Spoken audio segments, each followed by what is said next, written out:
Hi dears, welcome back to our channel. അപ്പോൾ നമ്മുടെ അടുത്ത വീഡിയോയിലേക്ക് കിടക്കാം കേട്ടോ. നമ്മൾ ലാസ്റ്റ് അൺഈവൺ സ്റ്റിച്ച് വരെയാണ് പറഞ്ഞു നിർത്തിയത്. 3 ക്ലാസ് കഴിഞ്ഞു. ഇനി തുടങ്ങാൻ പോകുന്ന 4ാമത്തെ ക്ലാസ് ആണ് കേട്ടോ. അതിൽ നമ്മൾ ചെയ്യാൻ വേണ്ടി പോകുന്നത് ഈവൺ സ്റ്റിച്ചാണ് കേട്ടോ. നേരത്തെ അൺഈവൺ സ്റ്റിച്ച് നമ്മൾ ചെയ്യുന്ന പ്രത്യേകത പറഞ്ഞാൽ ഈ സ്റ്റിച്ച് ത്രെഡിൻ്റെ ഗ്യാപ്പ് വലുതും പിന്നെ ഈ ഒരു ഗ്യാപ്പില്ലേ, ഈ ഒരു ഗ്യാപ്പ് ചെറുതും, അങ്ങനെയാണല്ലോ നമ്മൾ അൺഈവൻ സ്റ്റിച്ചിൽ പറഞ്ഞത്. അപ്പം നമ്മുടെ ഈവൻ സ്റ്റിച്ച് എങ്ങനെയായിരിക്കും വരല്? നേരെ ഓപ്പോസിറ്റ് വരും. അതെങ്ങനെയാണെന്ന് വെച്ചാൽ നമ്മുടെ സ്റ്റിച്ച് ചെറുതും ഗ്യാപ്പ് വലുതും, അതായത് ചെറിയ സ്റ്റിച്ച് കൊടുക്കാം. ചെറിയ സ്റ്റിച്ച് കൊടുത്തിട്ട് പിന്നെ നമ്മുടെ വരുന്ന ഗ്യാപ്പ് കുറച്ച് വലുതെടുക്കണം. ഇതുപോലെ കുറച്ച് ഗ്യാപ്പ് കുറച്ച് വലുതാക്കാം. പിന്നീടുള്ള സ്റ്റിച്ച് ചെറുത് കൊടുക്കാം, ഗ്യാപ്പ് വലുതാക്കാം. അതാണ് ഈവൺ സ്റ്റിച്ചും അൺഈവൺ സ്റ്റിച്ചും തമ്മിൽ വ്യത്യാസം. ഈ ഒരു സ്റ്റിച്ച് നമുക്ക് അങ്ങനെ അധികം യൂസ് ചെയ്യലൊന്നുമില്ല. എന്താ വെച്ചാൽ നമുക്ക് ഡ്രസ്സിനോ മറ്റേനൊക്കെ അധികം യൂസ് ചെയ്യൽ കുറവാണ്. എന്നാലും നമ്മൾ സ്റ്റിച്ച് പറയുന്ന സമയത്ത് എല്ലാ സ്റ്റിച്ചും പറയണമല്ലോ. അപ്പോൾ ഇതുപോലെ ഗ്യാപ്പ് കുറച്ച് കൂടുതലും സ്റ്റിച്ച് കുറച്ച് ചെറുതും ഇതുപോലെയാണ്. അപ്പോൾ ഏത് ഡീറ്റെയിൽ ആയിട്ട് നിങ്ങൾക്ക് മനസ്സിലായിട്ടുണ്ടാകും വിചാരിക്കുന്നതിന് കൂടുതൽ പറഞ്ഞിട്ട് ഒരുപാട് ലെങ്ത്ത് വരുത്തുന്നില്ല. അപ്പോൾ ഇതുപോലെ ചെയ്താൽ മതി. നമുക്കിനി അടുത്ത സ്റ്റിച്ച് നോക്കാം കേട്ടോ.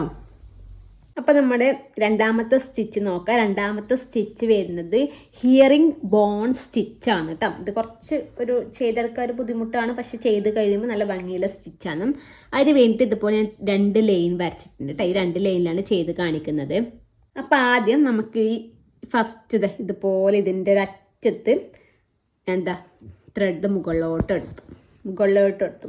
അതിന് ശേഷം നമുക്കിതിന് കറക്റ്റായിട്ടൊരു സ്പേസ് വേണം. അതായത് ഒരേ സ്പേസ് ഇത്ര പോലെ സ്പേസ്, ചെറിയൊരു സ്പേസ് കണ്ടോ, അത്ര പോലെ സ്പേസ് വേണം. ഇനി എന്താ ചെയ്യേണ്ടതെന്ന് വെച്ചാൽ അതിന് ശേഷം നമ്മൾ നമ്മൾ ഈ ത്രെഡ് ഇവിടുന്ന് എടുത്തില്ലേ, അതിന് ശേഷം ഈ ഒരു ത്രെഡ് ഇവിടെ കുത്തിയിട്ട് അടിയിലേക്ക് കൊണ്ടുവന്നിട്ട് ഇവിടത്തേക്ക് ഇങ്ങനെ എടുക്കാം. ഇതുപോലെ കണ്ടില്ലേ, കുറച്ച് ഒരു ഇത് വെക്കണം. ഇതുപോലെ വെച്ചിട്ട് കണ്ടില്ലേ, ഇതുപോലെ ഇങ്ങനെ ചെയ്ത് കൊടുക്കാം. എന്നിട്ട് നമുക്കിതാ ഈ ഒരു ത്രെഡ് ഇതുപോലെ വലിച്ചു കൊടുക്കാം. ഇതുപോലെ വലിച്ചു കൊടുത്തതിന് ശേഷം നമുക്ക് നേരെ നമ്മുടെ ഓപ്പോസിറ്റ് ഭാഗത്തേക്ക് കൊണ്ടുപോകാം. കുറച്ച് ഈ ഒരു വശത്തേക്ക് കൊണ്ടുവരാം. ഇതുപോലെ ഇത്ര പോലെ സ്പേസ് വേണം. അതിന് ശേഷം ഞാനിപ്പോൾ നിങ്ങൾക്ക് കാണിക്കാൻ വേണ്ടിയിട്ടാണ് ഇങ്ങനെ സ്പേസ് കൊടുക്കുന്നത്. നമ്മൾ പഠിച്ച് കഴിഞ്ഞ് നമുക്ക് അങ്ങനെ വേണ്ട ആവശ്യമില്ല, ഇങ്ങനെ ചെയ്ത് പോവാം. ഇനി അതിന് ശേഷം ഇവിടുന്ന് നമ്മൾ എന്താ ചെയ്യേണ്ടത്, നേരെ ഇവിടത്തേക്ക് എടുത്തിട്ട് ഇവിടുന്ന് ഇതുപോലെ ഇങ്ങനെ അടിയിലേക്ക് കൊടുക്കാം. അപ്പോൾ ഇവിടെ ചെറിയൊരു ഇൻറ്റ് വന്നതുപോലെ ആവും.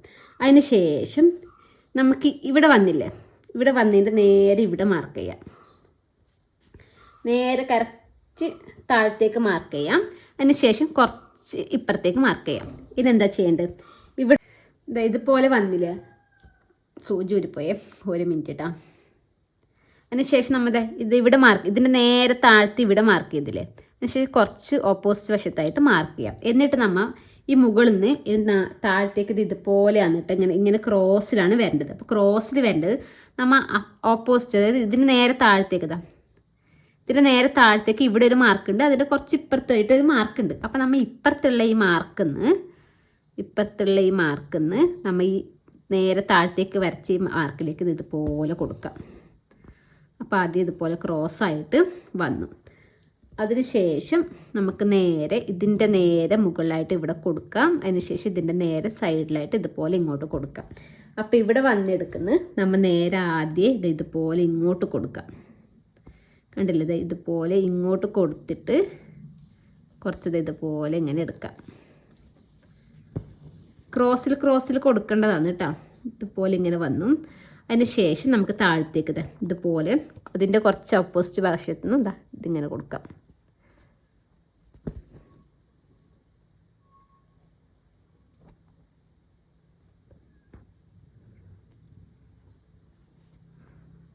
ഇതുപോലെ കൊടുക്കാം. അതിന് ശേഷം മുകളിലോട്ടും ഇതുപോലെ കൊടുക്കുക. അതിങ്ങനെ ഇങ്ങനെ ക്രോസ് വരുന്ന ആ ഒരു ടൈപ്പാണ് കേട്ടോ. നിങ്ങൾക്ക് കുറച്ചും കൂടി ചെയ്യുമ്പോൾ മനസ്സിലാവും. ചെയ്യുമ്പോൾ ശ്രദ്ധിച്ചാൽ മതി. ഇതിൻ്റെ നേരെ ഇവിടെ ആയിട്ട് വരണം. അപ്പോൾ ഇവിടെ ആയിട്ട് കിട്ടണമെങ്കിൽ നമ്മൾ അതിന് കുറച്ച് ബാക്കിലായിട്ട് കുത്തിയിട്ട് വേണം ഇവിടത്തേക്ക് ഇതുപോലെ ഇങ്ങനെ എടുക്കാൻ വേണ്ടിയിട്ട്. മനസ്സിലായില്ലേ? അതുപോലെ നേരെ താഴത്തേക്ക് ഇതിന് നേരെ കറക്റ്റ് താഴത്തേക്കാണ് വരേണ്ടത്. അപ്പോൾ നമ്മൾ എന്താ ചെയ്യേണ്ടത്, കുറച്ച് ബാക്കിലായിട്ട് കുത്തിയിട്ട് ഇതുപോലെ എടുക്കാം. ഇതുപോലെ ഒരു ഇൻറ്റു ആ ഒരു ടൈപ്പില്ലേ ആ ഒരു ടൈപ്പിൽ വരുന്നതാണ്. പക്ഷേ ചെയ്ത് കഴിയുമ്പോൾ കാണാൻ നല്ല ഭംഗിയാണ്. ഇതുപോലെ ഗ്യാപ്പ് കൊടുത്ത് അപ്പോൾ ആ ഒരു ഗ്യാപ്പ് ഒരേപോലെ വരാൻ ശ്രദ്ധിക്കണം. ഞാനിപ്പോൾ വീഡിയോ നോക്കണം. ഇത് ചെയ്യുന്നതും ആകുമ്പോൾ കറക്റ്റായിട്ട് വരുന്നുണ്ട്. എന്നാലും ഞാൻ പറഞ്ഞു എന്നേ ഉള്ളൂ. ഇതുപോലെ നമ്മൾ ആദ്യം ബിഗിനേഴ്സ് ആകുമ്പോൾ നമുക്ക് വരച്ചിട്ട് ചെയ്താം. ഇപ്പം ഞാനിപ്പോൾ എനിക്ക് അറിയുന്നതുകൊണ്ട് ഞാൻ ജസ്റ്റ് ഇത് ഇതുപോലെ ഇങ്ങനെ ചെയ്ത് പോകുന്നു. എല്ലാത്തവരാണെങ്കിൽ നമുക്കിത് വരച്ച് ചെയ്യാം. ഒന്നും അങ്ങനെ വരക്കേണ്ട ആവശ്യമൊന്നുമില്ല. നമുക്ക് ഇത് നോക്കിയാൽ മതി. ഇതിപ്പോൾ നമ്മുടെ ലാസ്റ്റ് ഇവിടെയാണ് ചെയ്തത്. അപ്പോൾ ഇവിടെ ചെയ്യുമ്പോൾ അടുത്ത നേരെ ഇതിൻ്റെ താഴത്തേക്ക് ഇവിടെയാണ് വരേണ്ടത്. പക്ഷെ ഇവിടെ വരണമെങ്കിൽ നമുക്ക് കുറച്ച് ഇവിടുന്ന് നമ്മൾ എടുക്കണം. അതേ ഉള്ളൂ. ഇതുപോലെ ഇവിടുന്ന് എടുത്തിട്ട്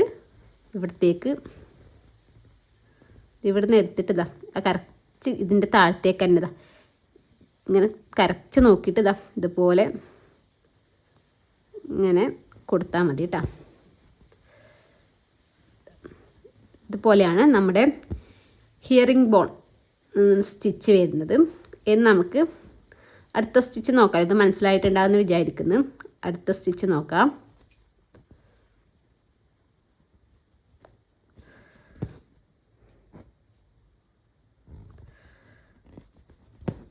കണ്ടില്ലേ, ഇതുപോലെ ഇൻഡു ആയിട്ടാണ് കേട്ടോ വരുന്നത്.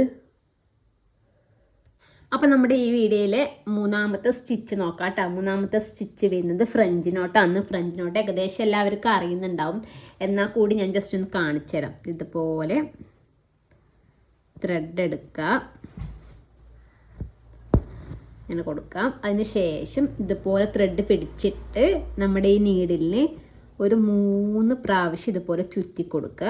എന്നിട്ട് നമ്മൾ എവിടെയാണ് കുത്തിയത് അവിടത്തേക്ക് തന്നെ താഴ്ത്തി കൊടുക്കുക കേട്ടോ.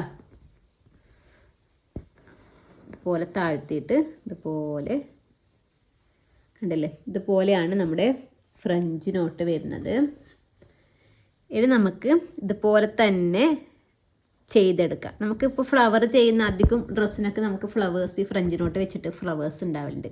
അപ്പോൾ ഇതുപോലെ 3 പ്രാവശ്യം ഇതുപോലെ ചുറ്റി കൊടുക്കുക. എന്നിട്ട് അതിൻ്റെ തൊട്ടടുത്ത് വെക്കുക, താഴ്ത്തി കൊടുക്കുക കേട്ടോ. ഇതുപോലെ ചെയ്താൽ മതി.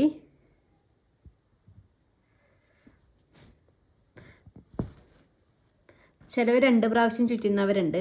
പക്ഷേ 3 പ്രാവശ്യം ചുറ്റിയാൽ കുറച്ചും കൂടി ഒരു നല്ല ഒരു ഇതിൽ കിട്ടും കേട്ടോ. 2 പ്രാവശ്യം ചുറ്റുന്നുണ്ടെങ്കിൽ 2 പ്രാവശ്യം ചുറ്റിയാലും മതി. അത് അവരൊരാളുടെ ഇഷ്ടം പോലെ ആയിരിക്കും കേട്ടോ. ഇതുപോലെ നമുക്ക് ഫുള്ളായിട്ട് അതൊന്ന് ചെയ്തെടുക്കാം കേട്ടോ. ഇതിപ്പോൾ ഒരു ബ്ലൂ കളർ ആയതുകൊണ്ട് ക്ലിയർ ആയിട്ട് മനസ്സിലാവുന്നുണ്ടാവുമോ എന്നറിയില്ല കേട്ടോ. ഇതാ മാക്സിമം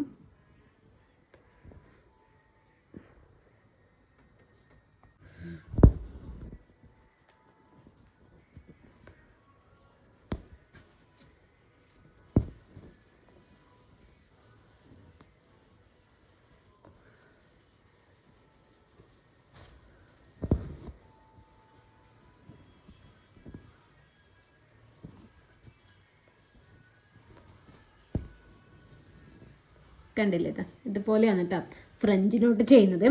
അപ്പോൾ ഇന്നത്തെ വീഡിയോയിൽ 3 സ്റ്റിച്ചും കഴിഞ്ഞു. ഇനി അടുത്ത വീഡിയോസായിട്ട് വരുന്നതായിരിക്കും. മനസ്സിലായിട്ടുണ്ടാകുമെന്ന് വിചാരിക്കുന്നു. ഇതിൽ കുറച്ചും കൂടി ടഫായിട്ട് വരുന്നത് ഈ ഒരു സ്റ്റിച്ചാണ്. ബാക്കി ഫ്രഞ്ച് നോട്ട് ഏകദേശം എല്ലാവർക്കും അറിയുന്നുണ്ടാവും. പിന്നെ ഈ ഒരു സ്റ്റിച്ച് നമുക്ക് കുറച്ച് സിമ്പിളാണ്. അപ്പോൾ ജസ്റ്റ് ഒന്ന് ട്രൈ ചെയ്ത് നോക്കാം കേട്ടോ.